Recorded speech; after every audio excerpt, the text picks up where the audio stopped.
So here I am at the airport queue, waiting on an airport ride because I started at 6 this morning and I just wanted a little break. So I brought me a coffee, water as usual. Try not to drink soft drinks, which I love, but let's see. A lot of people probably don't know, hey there everybody, that the cell phone parking lot is where we park. I don't know why they call it cell phone parking lot, but maybe it's because we're all using our phones for Uber and Lyft. But it's also a parking lot for people coming to the airport to pick up family members or whatever. But it's a lot of fun. This job is a lot of fun. It's just a lot of fun. I had so many interesting trips already today. Different people. I actually took 2 girls to school. I didn't know.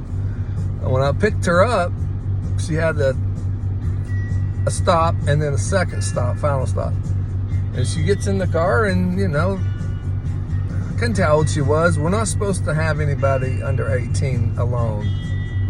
And her name, well, I won't say that, but she gets in the car and all my riders usually sit back here. I pull my seat up and most people are just more comfortable in the back, I think, anyway. Sometimes people sit right behind me and I think they like to watch. This is where my phone goes. I think they like to watch the directions. Maybe it makes them feel safe, but I don't know.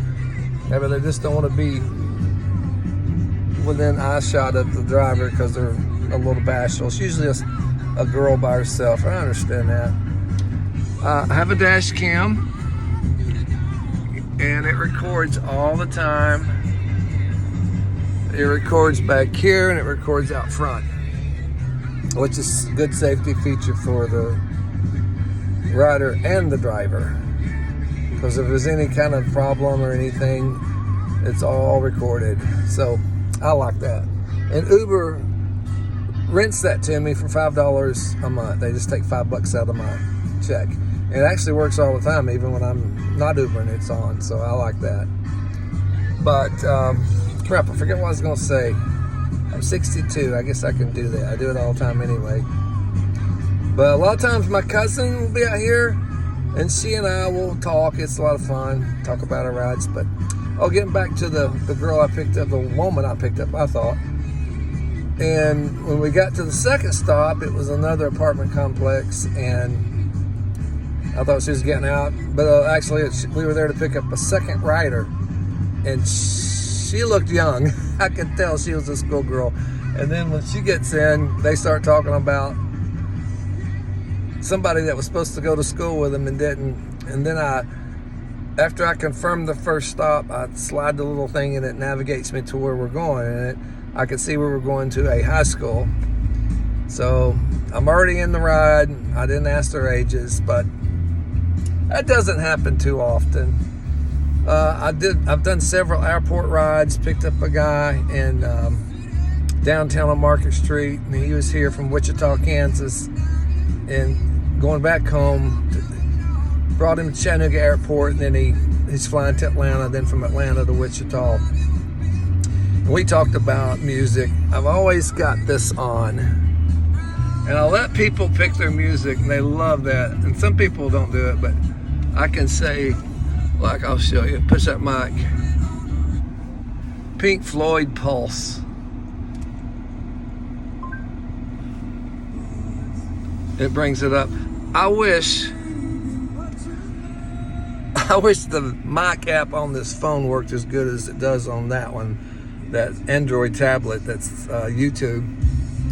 It gets it correct every single time. And I'll even, some people won't be bashful and I'll push the microphone and they'll say who they want to listen to. I've discovered a lot of good new music, even rap music that I like, by doing this.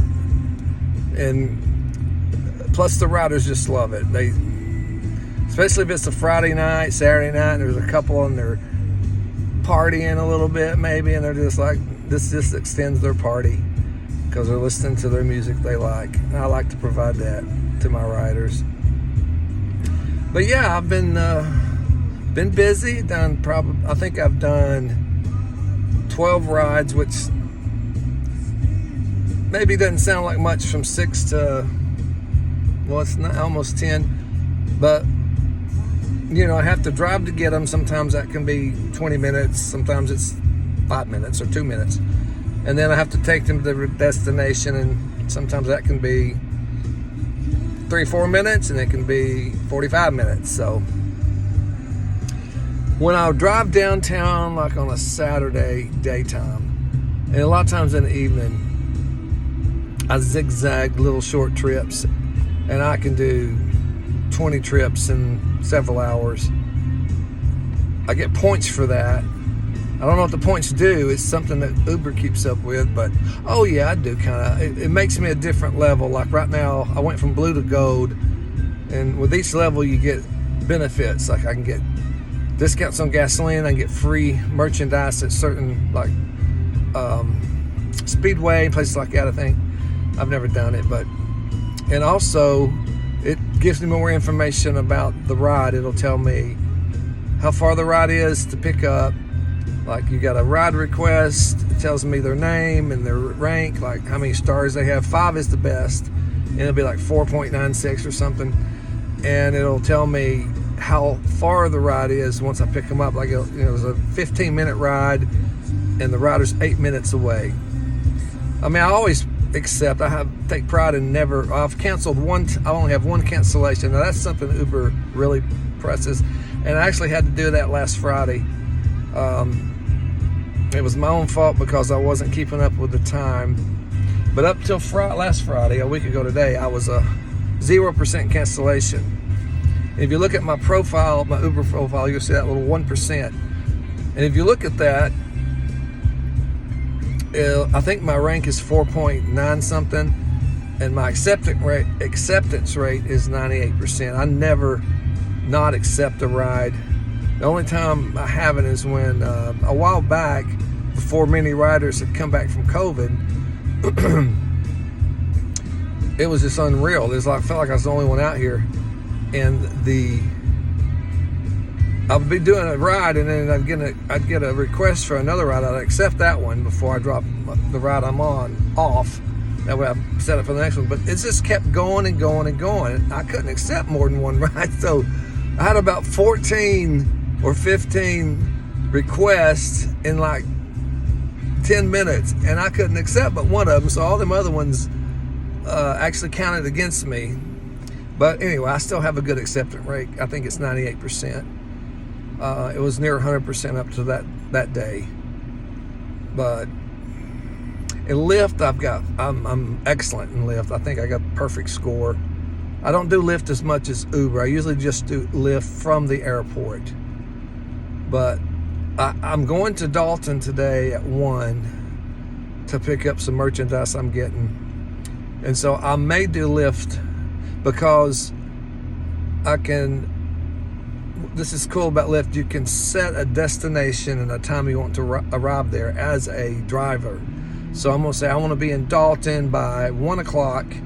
And that way it will only take rides that are on my route head in that direction. The ideal thing would be to pick up somebody here at the airport that's going to Dalton. And if I happen to get that, this is a long time to wait for a ride at the airport, even though there's a surge, which means there's a higher demand.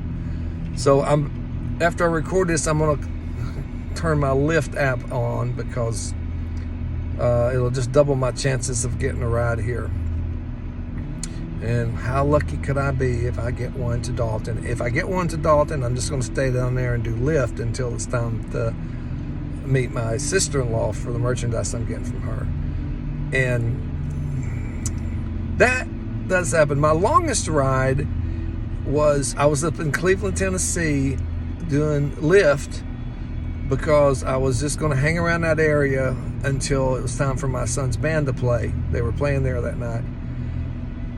And I got a request and went and picked the guy up. And see, the thing is, with Lyft, I get the request, but it doesn't tell me how far the trip's going to be.